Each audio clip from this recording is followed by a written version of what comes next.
Saya percaya hari ini kita semua ada bersama-sama di tempat ini maupun dimanapun saudara berada, kita antusias, kita mau mendengarkan firman Tuhan. Terima kasih buat rekan-rekan pemuji, pemain musik yang sudah bersama-sama dengan kita hari ini. Nah saudara, hari ini saya ingin melanjutkan apa yang saya sharingkan minggu lalu saudara. Dan kalau minggu lalu kita belajar dari generasi pertama kehidupan manusia Adam, Hawa, lalu generasi kedua Kain, Habil, lalu generasi ketiga Lameh. Bagaimana dosa masuk dan merusak rasa berharga, gambar diri dari keturunan-keturunan anak manusia. Nah pada minggu ini saudara, kita akan belajar tentang seorang raja pertama di Israel. Ya, saya mau kasih backgroundnya dulu saudara. Backgroundnya adalah hari itu Israel pengen raja. Kenapa? Karena bangsa-bangsa di sekitar Kanaan mereka punya raja. Jadi mereka rindu, mereka ingin saudaraku, mereka punya raja sama seperti yang lain. Dan hari itu jatuh di tangan Saul. Mari kita baca saudara, 1 Samuel pasal yang ke-9 ayat yang ke-19 sampai ayat yang ke-21. 1 Samuel pasal yang ke-9 ayat yang ke-19 sampai ayat yang ke-21. Demikian firman Tuhan. Ayat yang ke-19, jawab Samuel kepada Saul katanya, "Akulah pelihat itu, naiklah mendahului aku ke bukit. Hari ini kamu makan bersama-sama dengan aku, besok pagi aku membiarkan engkau pergi, dan aku akan memberitahukan kepadamu segala sesuatu yang ada di dalam hatimu." Ayat ke-20, adapun keledai-keledaimu yang telah hilang 3 hari lamanya sampai sekarang, janganlah engkau khawatir sebab telah diketemukan. Tetapi siapakah yang memiliki segala yang diinginkan oleh Israel? Diinginkan orang Israel? Bukankah itu ada padamu dan pada seluruh kaum keluargamu? Ayat 21, tetapi jawab Saul, bukankah aku seorang suku Benyamin, suku yang terkecil di Israel, dan bukankah kaumku yang paling hina dari segala kaum suku Benyamin? Mengapa Bapak berkata demikian kepadaku? Nah saudara yang terkasih, hari itu kalau saudara nanti baca di 1 Samuel 9, hari itu ayahnya Saul kehilangan keledai dan dia suruh Saul mencarinya saudara. Sementara dia mencarinya, dia ketemu dengan seorang nabi kondang, nabi tersohor, yaitu Nabi Samuel. Dan Nabi Samuel bilang sama Saul, kamu gak usah khawatir soal keledai kamu kan udah ketemu, nginep dulu semalam, besok saya kasih tahu apa yang ada di dalam hatimu. Bukankah hari ini apa yang diinginkan oleh seluruh orang Israel ada padamu? Nah, yang menarik buat saya adalah jawaban Saul. Saul berkata gini, bukankah aku seorang suku Benyamin? Bapak bisa bilang semua yang orang mau ada di saya? Mana mungkin Pak? Saya ini suku Benyamin, dari 12 suku saya yang paling kecil, sukunya paling bontot, paling belakang. Suku terkecil di Israel, dan bukan cuma suku paling kecil, tapi kaumku yang paling hina, bukan yang paling kecil, paling hina dari segala kaum suku Benyamin. Mengapa Bapak berkata demikian kepadaku? Waktu saya baca ini saya pikir ini orang antara dua saudara ya, rendah hati atau rendah diri saudara. Tapi saudara, kalau kita baca teliti, saudara, apakah betul bahwa Saul itu yang paling hina dari kaum keluarganya? Hina mungkin konteksnya miskin, konteksnya nggak mampu, konteksnya keluarga yang terbengkalai, berantakan. Nah saudara, waktu saya telusuri saudara, maka saya temukan di 1 Samuel 9 ayat yang pertama sampai ayat yang kedua, sesuatu yang bertolak belakang. Ya, ayat pasal 9 ayat yang pertama, ada seorang dari daerah Benyamin namanya Kis bin Abiel bin Zenor bin Bekorat bin Afia, seorang suku Benyamin. Apa saudara? Seorang yang sangat berada, dalam terjemahan lain sangat kaya, dalam terjemahan lain kaya dan terkenal. Jadi ini sama sekali berbeda dengan apa yang Saul katakan tentang kaum keluargaku yang paling hina. Justru berlawanan, saudara. Dan ayat kedua dikatakan gini, orang ini ada anaknya laki-laki namanya Saul. Seorang muda apa saudara? Elok rupanya. Dan tidak ada seorang pun dari antara orang Israel yang lebih charming, lebih beautiful, lebih cute, lebih elok daripadanya. Dari bahu ke atas ia lebih tinggi daripada setiap orang sebangsanya. Wow. Saudara, waktu saya renungkan ayat ini yang Tuhan taruh di hati saya. Saudara dengar baik-baik, apapun penampilanmu, engkau bisa cantik, engkau bisa ganteng, engkau bisa kaya, engkau bisa terkenal, engkau bisa hebat. Tapi kalau di dalammu rusak, kalau gambar dirimu di dalam rusak, engkau tetap akan merasa enggak berharga, saudara. Hari ini ada banyak orang, saudara, poles sana, poles sini, saudaraku. Pakai biru-biru, ya mungkin kecantikan dipermak, dioperasi, waduh. Ya, saudara, tapi saya mau kasih tahu, problemnya bukan di luar. Problem kita saat ini adalah sesuatu yang ada di dalam. Sesuatu yang kita warisi dari generasi ke generasi. Dari zaman Adam, zaman Kain, zaman Lameh.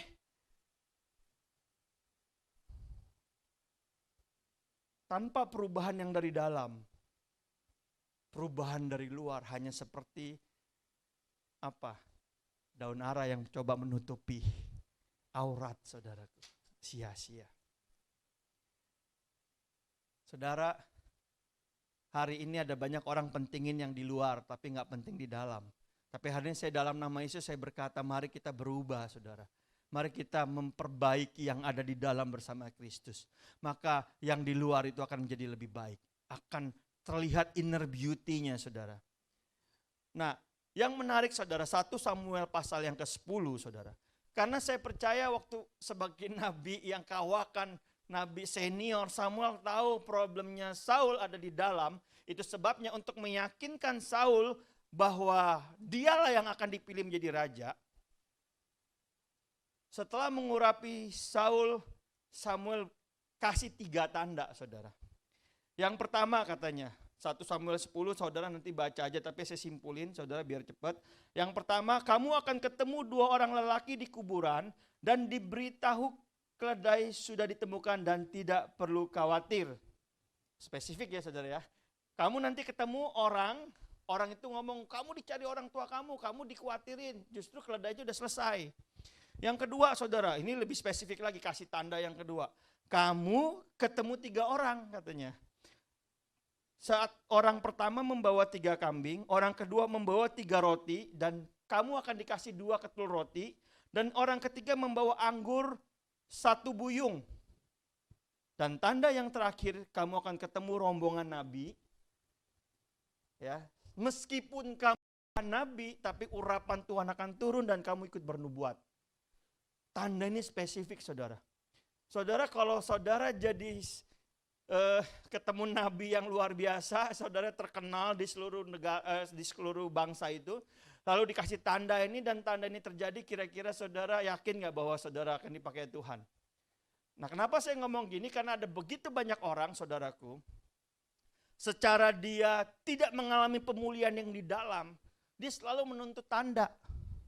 Masa iya sih Tuhan mau pakai gua? Coba deh tanda ini. Kalau memang Tuhan sayang, tolonglah dikasih tanda ini. Kalau memang Tuhan berkati, tolonglah minta tanda itu.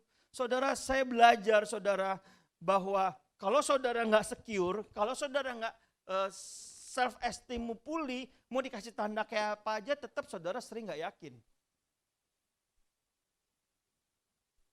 Itu sebabnya saudara, hari ini saya berdoa supaya saudara bertobat. Kita nggak perlu minta tanda, tapi mari kita pulih. Mari kita pulih, saudara. Belajar dari Saul, sekalipun dia dapat tanda yang begitu spesifik, tapi dia tetap nggak secure, saudara. Nah, buktinya apa, saudara, dia nggak secure?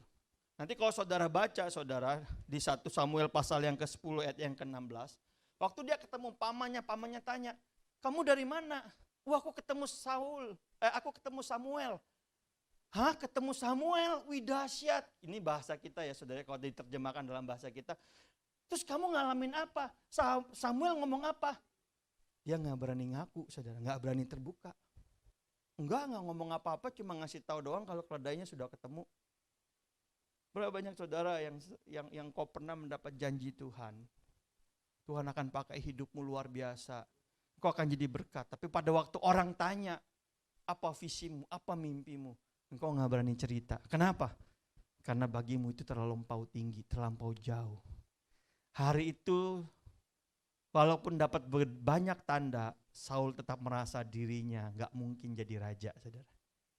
Sekalipun yang bicara seorang nabi yang terpandang, dia nggak berani terbuka. Ada banyak kita nggak berani terbuka, saudara.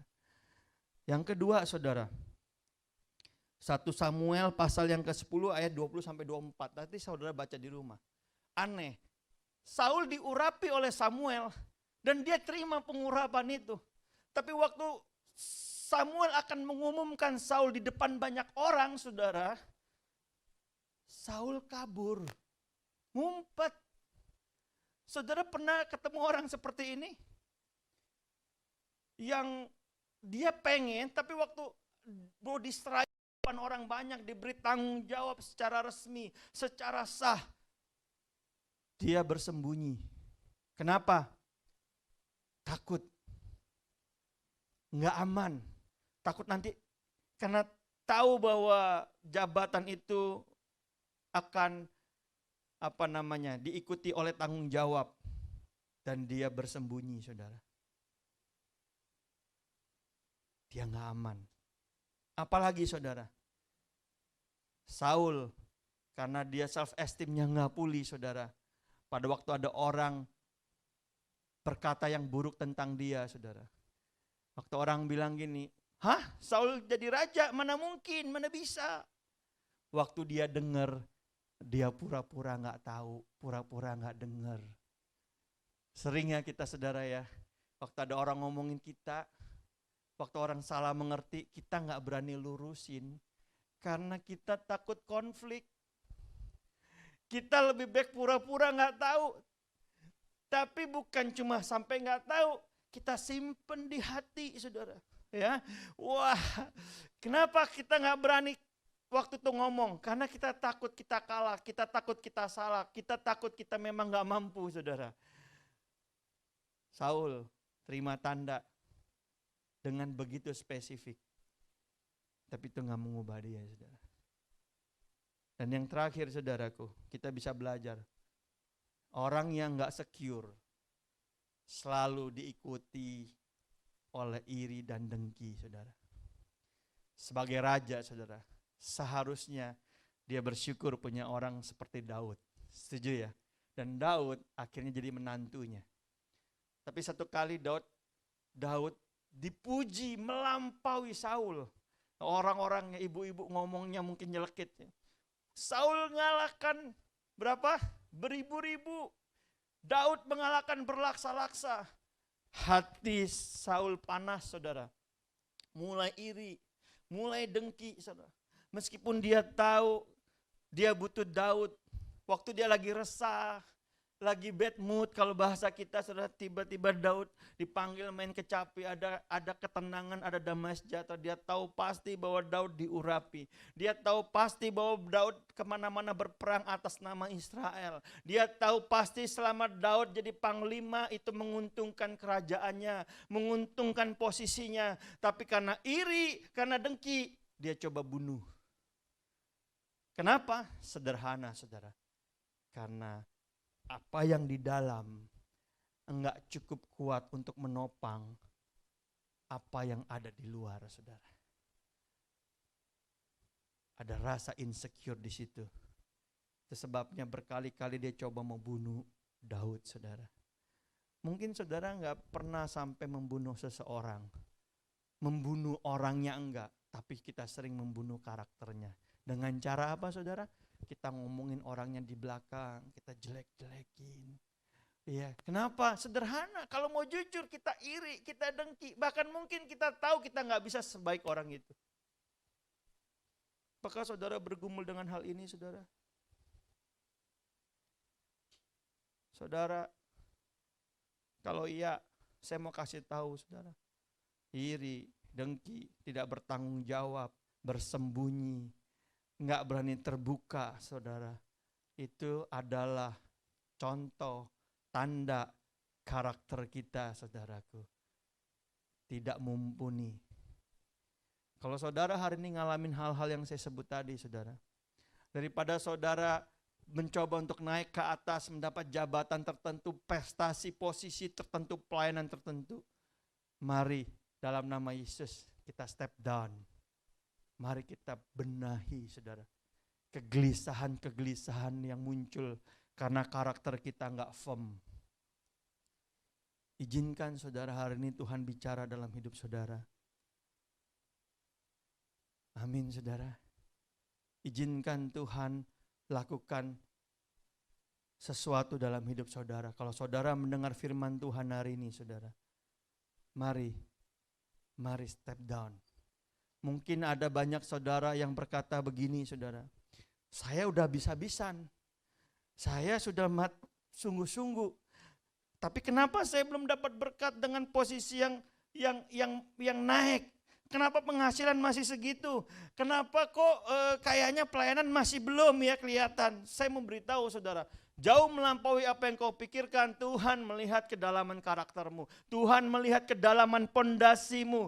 Dia lihat apa yang ada dalam inner, ada yang di dalam hatimu. Dan dia mau memastikan sebelum engkau mencapai puncaknya, saudara. Dia menjaga engkau. Kenapa, saudara? Saya belajar, saudara, akibat daripada karakter, akibat dari kesalahan Saul, karakter yang gak dibenahi. Saya menyadari dalam perenungan saya tentang Saul, sebetulnya Saul gak siap jadi raja. Dia jadi raja hanya karena perawakan dia yang di atas rata-rata. Dia menjadi raja karena mungkin dia dari keluarga yang terpandang, berada. Tapi inside-nya, dalamnya gak cukup menunjang. Nah saudara gini saudara, yang bahaya gini, waktu karaktermu gak mensupport engkau sampai ke posisi tertentu, dengar, waktu engkau mengalami tekanan-tekanan, engkau akan melakukan perbuatan-perbuatan yang bodoh yang justru menghancurkan hidupmu. Ya, nah ini saya kasih contoh saudara, nanti saudara baca lagi di rumah. Kesalahan pertama Saul karena karakter. Yang pertama saudara akan baca di 1 Samuel 13 ayat 7 sampai ayat yang ke-10. 1 Samuel pasal yang ketiga ayat yang ke-7 sampai ayat yang ke-10. Nah saudara, mari saya akan bacakan buat saudara, saya akan buka Alkitab kita. 1 Samuel.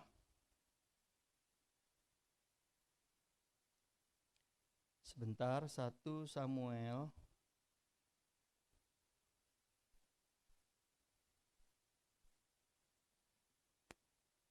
Satu Samuel pasal yang ke-13.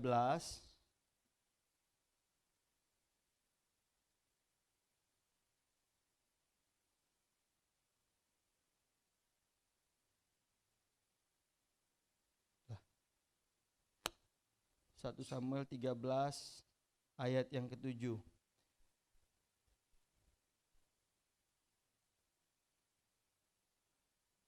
Malah ada orang Ibrani yang menyeberang arungan sungai Yordan menuju tanah Gad dan Gilead, sedang Saul masih di Gilgal dan seluruh rakyat mengikutinya dengan gemetar. Ia menunggu 7 hari lamanya sampai waktu yang ditentukan Samuel. Tetapi ketika Samuel tidak datang ke Gilgal, mulailah rakyat itu berserak-serak meninggalkan dia. Sebab itu Saul berkata, bawalah kepadaku korban bakaran dan korban keselamatan itu, dan itu lalu ia mempersembahkan korban bakaran. Baru saja ia habis mempersembahkan korban bakaran, maka tampaklah Samuel datang. Saul pergi menyongsongnya untuk memberi salam kepadanya. Tetapi kata Samuel, apa yang telah kau berbuat? Jawab Saul, karena aku melihat rakyat itu berserak-serak meninggalkan aku, dan engkau tidak datang pada waktu yang telah ditentukan. Padahal orang Filistin telah berkumpul di Mikas. Maka pikirku, Sebentar lagi orang Filistin akan menyerang aku di Gilgal, padahal aku belum memohon belas kasihan Tuhan.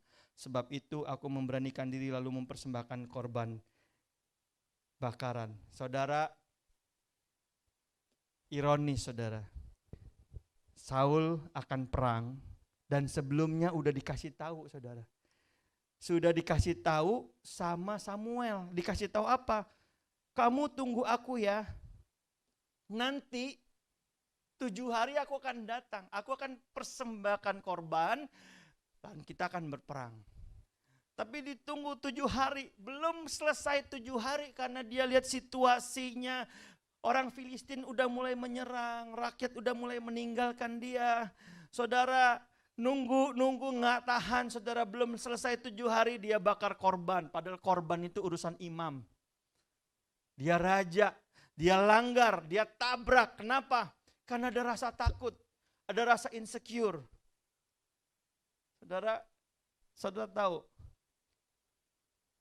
tekanan, pergumulan, persoalan, kalau Tuhan izinkan terjadi dalam hidup anak-anak Tuhan, hanya supaya tahu siapa karakter saudara sesungguhnya, siapa dirimu sesungguhnya, saudara. Dan hari itu, Saul gagal, saudara.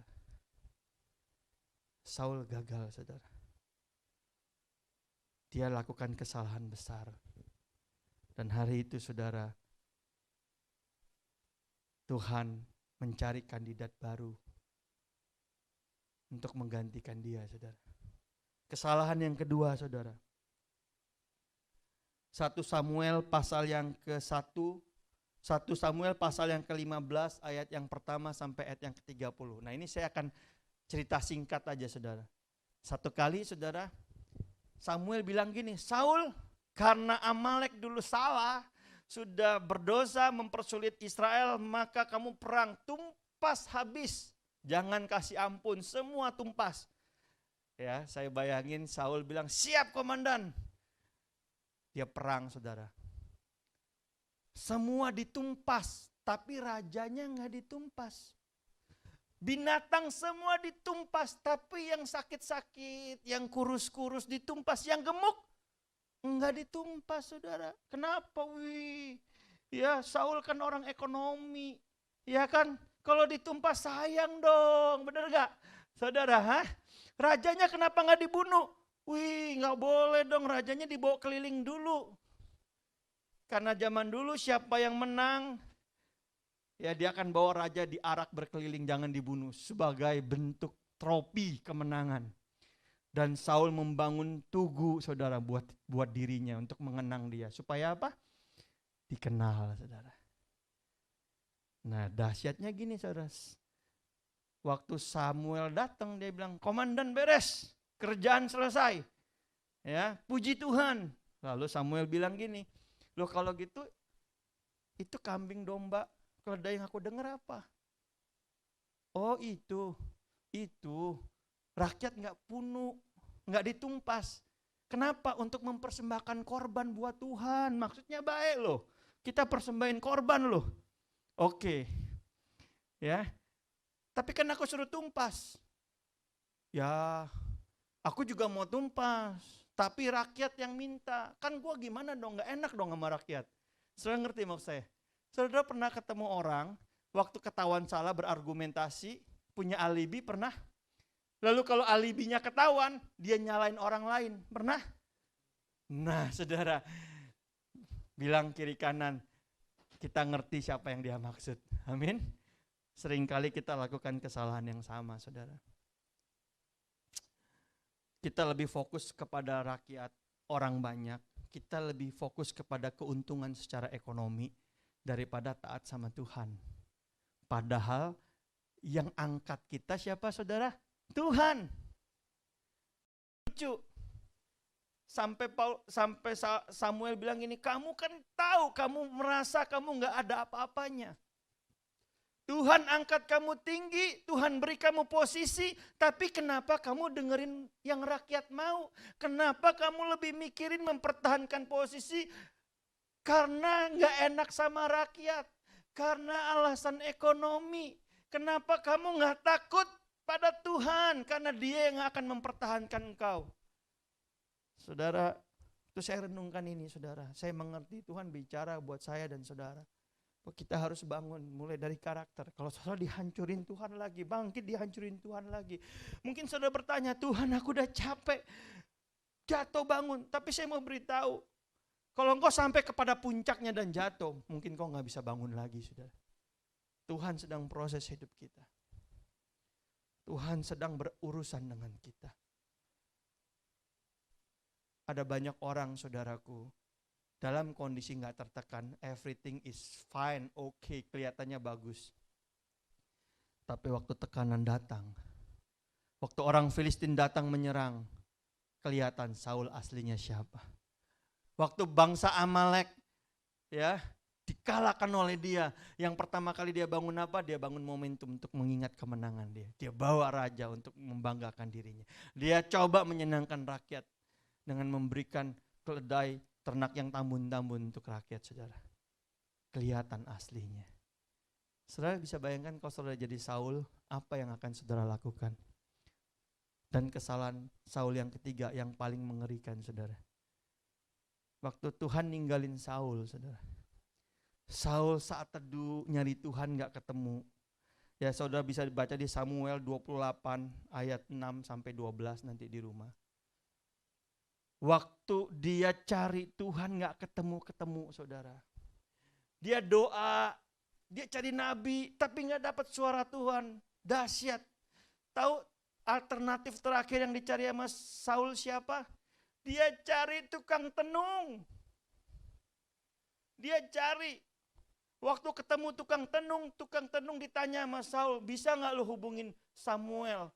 Apa? Dia bilang gitu, gak bisa lah, kamu gak tahu. Saul sudah membunuh. Jadi waktu Saul diangkat jadi raja, yang pertama kali dia lakukan, dia bunuh tukang tenung. Wah cinta Tuhan saudara. Tapi waktu karakter dia dalam kondisi tertekan, dia cari tukang tenung. Dia mau tanya sama dukun saudaraku.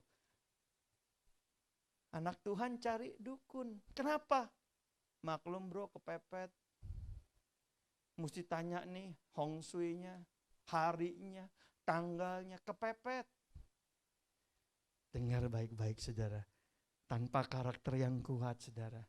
Waktu kita mencapai satu posisi, waktu tekanan itu datang, kita bisa lakukan dosa-dosa yang mengerikan. Makanya saudara gak usah heran. Kalau hari ini tiba-tiba dengar, wih dahsyat, itu hamba Tuhan yang itu kenapa jatuh? Anak Tuhan yang itu kenapa begini, kenapa begitu? Ada begitu banyak skandal kita temuin sederhana saudara. Karena Tuhan sedang mengizinkan mereka masuk proses yang lebih dalam saudara. Kenapa? Karena selama ini mereka mencapai posisi-posisi di dalam pekerjaan, pelayanan, jabatan dengan cara-cara yang salah. Waktu hati mereka gak siap, karakter mereka gak siap. Waktu mereka dalam tekanan, mereka memilih jalan yang membuat mereka hancur. Hari ini saudara, hari ini dengar. Saya waktu nyiapin ini saya tahu Tuhan taruh di hati saya. Ada banyak kita yang ngalamin hari ini pembentukan. Engkau bertanya sama Tuhan, Tuhan kenapa aku ngalamin ini? Kenapa aku ngalamin itu? Kenapa aku ngalamin proses yang begitu banyak dan menyakitkan? Saya mau kasih tahu saudara, jawabannya cuma satu. Tuhan sedang membangun karaktermu yang di dalam. Tuhan sedang membangun rasa berhargamu, bukan pada jabatan, bukan pada kekayaan, bukan pada harta, tapi hanya kepada Dia. Hari ini saudara merasa Tuhan itu aku. Dengar baik-baik saudara. Tuhan gak terbatas. Saat saudara datang kepada Tuhan dengan kejujuran. Saat saudara datang sama Tuhan dan saudara Tuhan ini aku gak mampu lagi. Saat engkau datang sama Tuhan, engkau gak nyalain orang lain. Engkau gak nyalain istrimu. Engkau gak nyalain suamimu. Engkau gak nyalain papa mamamu, engkau gak nyalain anakmu, hanya engkau dan Tuhan. Saat engkau berkata, Tuhan aku butuh engkau atau aku mati. Tuhan, aku tunggu Tuhan, walaupun 7 hari sudah berlalu, aku tunggu Tuhan. Aku mau Tuhan lebih dari apapun. Waktu saudara bawa ke kaki Tuhan, dengar, saudara akan mendapatkan pertolongan pada waktunya. Tuhan tidak pernah meninggalkan saudara. Tuhan sedang membentuk saudara di dalam tangannya. Mari kita datang sama Tuhan.